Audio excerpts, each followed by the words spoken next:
Mythe numéro 9, les Palestiniens n'ont pas été expulsés de 47 à 50. Alors c'est tout un sujet qui a été euh, qui a été abondamment traité par Israël. En fait, c'est une préoccupation majeure. Il y va de son image à l'international.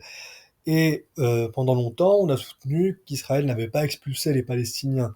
Or, les recherches ont clairement démontré, les recherches basées notamment sur la déclassification d'archives israéliennes ont notamment confirmé que, comme l'écrit Krakotskine, les Palestiniens ne se sont pas enfuis à l'appel de leurs dirigeants, contrairement à la version israélienne officielle, mais plutôt qu'il existe des documents dans les archives israéliennes, de nombreux documents qui attestent donc de l'existence de très nombreux cas où il y a eu des expulsions systématiques et programmées. Donc il ne s'agit pas, comme on a tendance à le présenter, comme un résultat malheureux de la guerre, mais plutôt d'une politique programmée et qui, du reste, a été continue depuis 1947. On ne peut pas non plus invoquer l'argument de la guerre lancée par les Palestiniens, parce que, comme on peut le voir ici, comme l'écrit Golda Meir, elle écrit bien que si les Américains y mettaient un petit peu du leur, eh bien, les Palestiniens pourraient facilement être expulsés par les sionistes en quelques semaines. Les Palestiniens, elle écrit, ne luttent pas. C'est ce que dit aussi Ben Gurion, c'est ce qu'écrit aussi l'historien Henri Laurence. Donc les Palestiniens sont plus désarçonnés plutôt qu'autre chose. Et donc, c'est concrètement ce qui va faciliter leur expulsion. Alors, il faut juste rappeler brièvement les récentes hostilités. Donc, on est dans un contexte bien marqué. Donc, la déclaration Balfour a eu lieu 30 années auparavant. Il y a eu plusieurs émeutes palestiniennes et non pas des pogroms comme on aime à les présenter dans la propagande sioniste. Ce sont réellement des émeutes où on se soulève contre les le gouvernement britannique contre les sionistes qu'on considère comme faisant partie d'un seul et même bloc. Donc il y a eu, comme on l'a dit précédemment, 1920-1929, et puis la grande révolte de 1936. Et donc les activités commencent les hostilités commencent à se, comment dire, se résorber de temps à autre, mais en 36, ça éclate complètement pour plusieurs raisons, notamment pour des raisons économiques. Comme l'écrit Robert Montagne, dans les années 30 déjà, il écrit que la ségrégation du travail par les sionistes est très stricte et qu'elle ne permet pas aux Arabes d'exercer bien des activités. Il écrit notamment, lorsque le commerçant arabe achète des oranges dans un jardin juif, il n'a pas le droit de faire enlever ces oranges par des ouvriers arabes, alors que le juif fait enlever ses oranges chez l'arabe par des ouvriers juifs. Donc, il écrit également que ce refoulement correspond à une situation tragique pour un certain nombre de fermiers arabes. Donc, on voit bien qu'il y a progressivement une colonisation juive exclusive qui grignote un petit peu, de plus en plus en tout cas, le terrain. Et donc, c'est ce qui va contribuer en fait à faire exploser un petit peu la situation va devenir explosive dans les années 30. Donc en 36, on aura la grande révolte palestinienne, la grande révolte arabe comme on l'appelait, et donc elle sera très sévèrement, très durement réprimée par les Britanniques et les sionistes. Il y aura des milliers d'hommes, donc y compris de civils, de femmes et d'enfants, qui seront décimés, beaucoup d'exilés également, et donc c'est ce qui a réellement contribué à la faiblesse des Palestiniens en 48. On ne peut comprendre la défaite palestinienne de 47, 48, 49 sans comprendre réellement l'affaiblissement. En fait, l'élite palestinienne a été décapitée de 36 à 39 par les sionistes et les Britanniques. Pour rappel, on présente, comme je le disais, les Juifs en Palestine comme étant des immigrés. Non, ce ne sont pas des immigrés, ce sont des colons, comme l'écrit Asher Ginsberg, lui-même sioniste de la première heure. Il écrit que que les juifs, que les sionistes arrivés en Palestine ont un comportement tout à fait provocateur à l'égard des locaux. Il écrit que cet esprit en fait juif de la diaspora en Europe particulièrement, donc il aurait un petit peu inculqué cette idée de servilité et de discrétion par rapport aux gentils, aux goïms majoritaires, et bien que cet esprit, ils l'ont un petit peu perdu en Palestine en raison de la grande euh, tolérance des autorités ottomanes, et que il écrit déjà en 1891. Et donc ce sera une tendance qui va se poursuivre. Cette idée d'en fait de liberté soudaine va leur insuffler un côté de despote et donc d'arrogance, de cruauté. Et c'est ce qui va réellement expliquer les tensions en Palestine jusqu'à 1947. Alors pour revenir donc au mythe qui nous concerne, on entend souvent que bon, ce serait l'expulsion des Palestiniens, ou bien la fuite, comme on dit, des Palestiniens, eh bien, ce serait une conséquence de la guerre. Et donc, on nommait en fait tout le passif, qu'il y a eu toute la volonté de créer un État juif sans arabes, ou alors avec le moins d'arabes possible, et aussi que dès les années 40, on procède déjà à un quadrillage du pays, hein. Donc, on s'est parfois appuyé sur des juifs arabophones, notamment sur certains juifs syriens installés en Palestine dès les années 20-30, donc qui sont arabophones, donc qui ont un avantage, qui connaissent bien le terrain, et donc ils vont essayer de quadriller le pays, donc produire des rapports, comme on peut le voir ici, cette vue aérienne qui est issue justement des archives sionistes des années 40. Donc on veut relever quoi comme information? Ben, des informations sur les villages, la fertilité du sol, les divisions internes pour mieux pouvoir diviser la société, le fameux diviser pour mieux régner. Et donc, sans ce quadrillage du pays, on n'aurait pas pu procéder à un nettoyage ethnique, à une programmation de ce nettoyage ethnique aussi complète.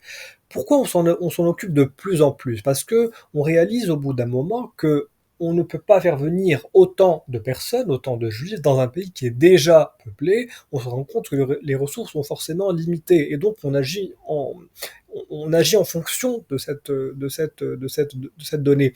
Et notre point très important, on veut construire un État juif. Très bien. On veut qu'il soit démocratique. Très bien. Et bien dans ce cas-là, il faut qu'il y ait le moins de non-juifs possible. Et donc, comme l'écrivait David Ben Gurion, un État juif composé d'environ 50% d'arabes ne pourrait pas tenir plus d'une demi-heure. Alors il écrit donc en 1947 approximativement, et donc parce que le territoire qui a été, on dit souvent accordé, mais c'est plutôt proposé, c'est une proposition par les Nations Unies, donc en 1947, eh bien était composé d'environ d'à peu près, Ben Gurion parle de 40%, en réalité c'est plutôt 45%, donc la moitié de la population. Donc comment peut-on créer un État juif et démocratique sans une expulsion, sans un nettoyage ethnique? C'est-à-dire que la démocratie est une question de démographie.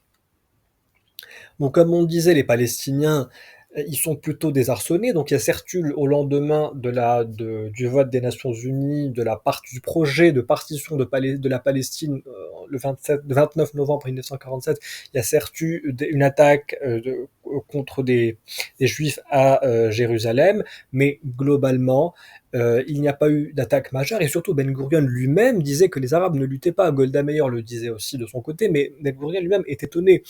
Et il espérait même qu'il fallait les inciter au combat pour qu'ils aient une réaction légitime, ou qu'ils seraient considérés comme tels par la communauté, en ce qu'on appellerait entre guillemets la communauté internationale, et donc pouvoir justifier des mesures en fait pour pouvoir justifier une riposte qui entraînerait à ce moment-là le départ et l'expulsion des Palestiniens. Et c'est dans ce contexte-là en fait que euh, qu'on expliquait que la révolte de 36 à 39 avait eu un impact considérable. Les combattants palestiniens, il y en a plus beaucoup, on est découragé, et donc ça a grandement joué dans la défaite de 47-48. Et donc, forcément, cette idée, donc comme on disait, la démocratie, c'est la démographie, eh bien, on va établir un plan d'Alet. Le plan d'Alet, très concrètement, c'est la programmation du nettoyage ethnique de la Palestine par étapes. On va y revenir. Donc il était pensé en janvier 48, il a été mis en place le 10 mars 1948, donc tout simplement 2 mois plus tard. Mais il y a également eu des attaques sionistes antérieures. Ça ne veut pas dire que tout se passait bien avant. Il y a eu une espèce de ce qu'on appelle une guerre civile en Palestine, mais par exemple les attaques sont largement antérieures, avant même la partition. On sait que le 12 août 1947, il y a eu une attaque de Palestiniens par des sionistes à Petah Tikva, aux alentours de Tel Aviv. Mais ça s'accélère à partir de novembre, de décembre. Les expulsions commencent. Les incursions dans des villages qui ne sont pas dans l'État qui sera proposé à Israël par les Nations Unies, eh bien, commencent, comme on va le voir. Donc très concrètement pour le plan d'Alet, c'est comme l'écrit Hilal Papé, c'est lui qui a scellé le destin des Palestiniens sur le territoire que les dirigeants sionistes avaient en vue pour le futur État juif. Le plan d'Alet prévoyait leur expulsion totale et systématique de leur patrie. Alors il poursuit, le plan D, c'est-à-dire d'Alet en hébreu, de 1948 contient un répertoire des méthodes de nettoyage ethnique qui correspond point par point aux moyens décrits par les Nations Unies dans leur définition du nettoyage ethnique et constitue l'arrière-plan des massacres qui ont accompagné l'expulsion massive. Alors, en quoi consiste ce plan d'Alet? Ces opérations peuvent être menées de la manière suivante: soit en détruisant les villages, en y mettant le feu, en les dynamitant ou en posant des mines dans les décombres, notamment ceux qui sont difficiles à maîtriser en permanence. Ou alors d'autres modalités comme des opérations de ratissage et de contrôle conformes aux directions suivantes: encerclement des villages, recherche à l'intérieur. En cas de résistance, donc là on parle uniquement d'attaque, on ne parle pas de riposte, mais en cas de résistance, donc s'il y a de la résistance quelque part, eh bien, les éléments armés seront éliminés et la population, donc entière, expulsée hors des frontières de l'État. Alors Ben Gurion, il faisait quand même attention, comme l'écrit Tom Segev, Ben Gurion fait très attention, il ne veut pas que l'histoire se souvienne de lui comme étant un homme, comme étant un criminel de guerre. Donc il va plutôt faire attention aux écrits, et ce sera surtout à l'oral que les directives seront données pour exécuter ce plan d'Alet. Mais on aura quelques petits témoignages sur lesquels on va revenir. L'idée reçue par rapport aussi à l'expulsion des Palestiniens, c'est que la guerre a été lancée par les pays arabes le 15 mai 48, donc au lendemain de la proclamation de l'État d'Israël, et donc sans ça, il n'y aurait pas eu de Nakba. Or, les expulsions avaient commencé bien auparavant. Dès, on va dire, une dizaine de jours, par exemple, avant l'arrivée des troupes des pays voisins, notamment de Syrie, d'Irak, d'Égypte, et ainsi de suite, une dizaine de jours auparavant, Aaron Cohen, qui est dirigeant du MAPAM, écrit: une expulsion délibérée se déroule. Une expulsion délibérée de Palestiniens. D'autres peuvent se réjouir. Moi, en tant que socialiste, je suis effrayé. En gagnant la guerre et en perdant la paix, l'État d'Israël, lorsqu'il sera créé, donc on n'est pas encore à la création de l'État d'Israël, vivra sur son épée. Il n'y aura pas le choix. Forcément, en expulsant les Palestiniens de leur village, de leur maison, eh bien, il devra forcément vivre avec cette réalité et donc s'attendre aux représailles, au désir de vengeance. Et comme on le disait, c'est bien antérieur au 15 mai 48. Il y a notamment certains villages qu'on peut voir ici, notamment Khirbet el-Kassaïr par exemple, ou Haoucha, dans le nord de la Palestine actuelle, plutôt la Palestine mandataire, où les Juifs ont attaqué et colonisé dans la zone que les Nations Unies avaient accordé à un futur État palestinien, ou proposé à un futur État palestinien. Donc ça montre bien déjà cet appétit des sionistes bien au-delà, parce qu'on nous dit oui, ils ont déclaré la guerre, mais voilà, on ne fait que subir, on ne fait que se défendre. Ce n'est pas du tout le cas. Par exemple, le plan d'Alet cible 13 localités, 13 zones. 8 d'entre elles se situent à l'extérieur de l'État qui a été proposé aux Juifs. 8, donc on est pratiquement pratiquement aux 2 tiers. Donc,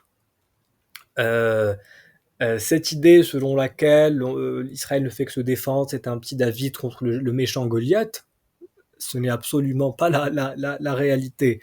Comme on peut le voir ici, les massacres par les milices sionistes commencent bien avant le 15 mai, donc on en a quelques-uns, notamment dans le nord de la Palestine, mandataire, donc vers la frontière libanaise par exemple, un massacre qui a lieu en décembre 47, on a ça en février 48, on en a d'autres également. On a notamment le massacre de Deir Yassin qui est extrêmement connu, donc qui a lieu le 9 avril 1948, donc 5 semaines environ avant l'arrivée des troupes arabes, donc avant la guerre en réalité. Et euh, ce massacre-là, donc d'enfants, de civils, donc on parle d'environ 110 morts, mais Deir Yassin est un massacre peut-être le plus connu au nord de Jérusalem, mais ce n'est pas le seul, c'est loin d'être le seul massacre. Il y en a eu au moins 24 autres. Alors, certaines sources nous parlent de 24. Il me semble que Dominique Vidal parle plutôt de 28, d'au moins 28, donc ce que les documents permettent d'établir avec certitude. Également le massacre de Tantoura dans la région de Haïfa. Donc, il y a un film sur YouTube que je vous recommande. Et ce qui est intéressant, c'est que même les villages qui avaient conclu des actes des pactes de non-agression avec la Haganah, des Yassine, mais ce n'est pas le seul, ont été attaqués, les civils, donc les enfants, les femmes ont été massacrés, expulsés, violés aussi dans le cas dans de nombreux cas. Et ce qui est intéressant, c'est que il y a réellement une volonté de faire partir des frayers le plus possible, c'est-à-dire on tape sur un village ou deux pour que les autres villages comprennent la leçon et fuient.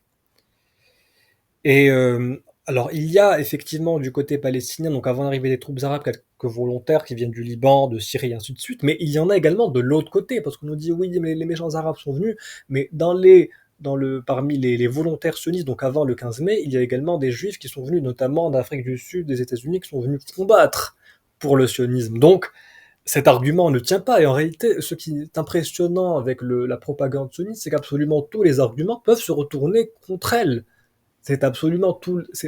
C'est comme quand les sionistes écrivent ou avancent que les Palestiniens ne sont pas des locaux parce que leur nom, eh bien, par exemple, ils ont pour patronyme Masri ou bien Chami, c'est-à-dire respectivement syrien et égyptien, mais en réalité, la plupart des patronymes juifs font référence à des localités qui sont situées soit au Maroc, soit en Pologne, soit en Syrie, soit en Géorgie. Donc forcément, c'est-à-dire que comme on dit, chaque accusation est une confession. Donc on parlait tout à l'heure des 24 massacres. Alors on parvient au chiffre de 24 massacres, on aurait eu plus selon d'autres, on parle même de plusieurs douzaines, donc ça correspond peut-être à une trentaine, donc on ne sait pas exactement. Dont beaucoup qui n'ont jamais été révélés. Et puis, alors ce qu'on peut aussi dire, c'est qu'il y a une grâce générale rétroactive sur tous les actes commis au cours des dernières années, donc dès février 1949. Par exemple, on a un village à la frontière libanaise, donc où seules 60 personnes âgées n'avaient pas fui lorsqu'un bataillon israélien s'en était emparé, donc en octobre 48. Eh bien, le commandant donc avait fait assassiner le premier jour 18 Palestiniens, le deuxième jour une quinzaine d'autres, et puis ce fut un des rares donc à avoir été jugé. Donc on va dire que il y en avait, enfin c'était l'exception. Mais ce qui est très intéressant, c'est qu'il a d'abord été condamné à 7 ans de prison. Ensuite, c'est passé à une année, puis il a été totalement amnistié. Et puis, une trentaine d'années plus tard, il a eu un poste très prestigieux. Et ce n'est pas l'exception, c'est comme ce qu'on a vu par rapport à l'assassinat de Bernadotte. Les assassins, en fait, ont été libérés, ont occupé des postes très importants à la Knesset, même, on va dire, auprès de Ben Gurion. Hein, un d'entre eux était même le garde-corps personnel de Ben Gurion. Donc c'est plutôt pour la propagande, ça. C'est plutôt pour l'image. Mais en réalité, on ne condamne absolument pas. On condamne en façade parce que c'est bien, c'est positif pour l'image. Mais concrètement, la réalité est tout autre. Alors, on a beaucoup posé la question de la préméditation. Est-ce qu'il y a eu une volonté réelle d'expulser? ou pas? Est-ce que c'est une conséquence de la guerre? Eh bien, le plan d'Alet nous parle bien d'occupation de villages, et en cas de résistance, eh bien, on procède aux expulsions. Mais ce qui est évident, c'est que lorsqu'on arrive dans des villages qui sont déjà peuplés, densément peuplés, où les gens sont là, établis depuis très longtemps, des siècles, on parle même des millénaires, eh bien, ce n'est pas tout le monde qui va céder sa place, hein. Comme l'écrivait déjà Epstein, il écrivait en 1907, il disait attention, il y a toute une population ici qui n'a pas l'intention de partir, qui est solidement enracinée. Donc il faudrait prendre en compte ce critère-là. Et évidemment, quand ces populations-là vont voir déferler des milices, bon, certaines vont fuir évidemment, mais il y aura certainement de la résistance.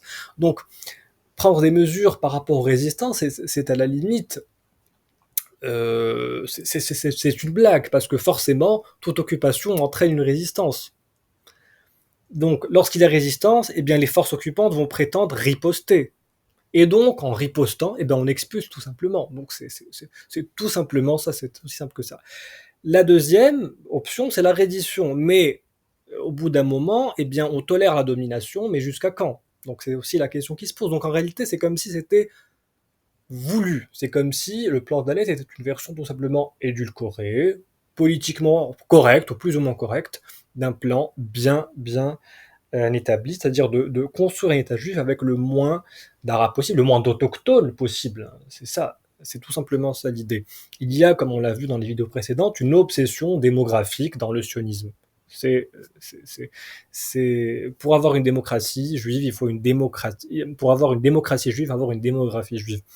Et donc, ce qui est très intéressant aussi, c'est qu'on a une destruction systématique de villages entiers sans but militaire pour empêcher les retours. On expulse, mais on détruit aussi les récoltes, les moissons, et puis on détruit des villages. Bernadotte lui-même disait qu'il y avait des villages qui étaient complètement rasés, sans but militaire. Et on va voir aussi que même les Palestiniens qui vont tenter de rentrer chez eux après cette date, eh bien, ont été assassinés, arrêtés, enfin plutôt assassinés qu'arrêtés. Comme le dit Ben Gurion, à ses hommes, il écrit chaque attaque doit avoir pour fin l'occupation, la destruction et l'expulsion. Mais ce qui est encore plus évident par rapport à la préméditation, c'est que ce n'est pas quelque chose qui apparaît dans la littérature sioniste à partir des années 40 ou 48, on va dire, ça apparaît bien plus tôt. Théodore Herzl, il fait quelques mentions déjà en 1895. Ben Gurion lui-même dit que les Arabes doivent partir, tout simplement, mais qu'il faut une opportunité pour les expulser, comme une guerre. Donc justement, lui qui trouvait que les Palestiniens n'étaient pas assez réactifs, n'étaient pas assez combatifs en 1947-48. Feitz, donc qui a été l'architecte, on va dire, ou un des architectes de l'expulsion des Palestiniens en 47, 48, 49, écrit en 1940, donc on est pratiquement une dizaine d'années avant la Nakba. Il n'existe pas d'autre moyen que de déplacer les Arabes vers les pays voisins. Pas de compromis sur ce point. Nous ne devons pas laisser un seul village, une seule tribu. Tous doivent prendre la direction de la Syrie et de l'Irak. Ce n'est qu'après cela que le pays pourra absorber nos frères par millions. Il n'y a pas d'autre solution. Il écrit, comme je le dis, je le répète, en 1940. Donc on est avant la Nakba. Et les mentions comment dire, le nettoyage ethnique est prévu bien avant. Cela ne veut pas dire que son ampleur avait été décidée, on ne peut pas savoir, mais il y avait véritablement une envie de conquérir le pays et d'expulser le plus d'autochtones possible. Et bien sûr, bon, il y a toute une historiographie officielle. Nous n'avons pas expulsé un seul arabe, disait Ben Gurion. Donc pendant très longtemps, en fait, on a entretenu le mythe selon lequel les Palestiniens seraient partis tout simplement, comme s'il était naturel de quitter son lieu de domicile.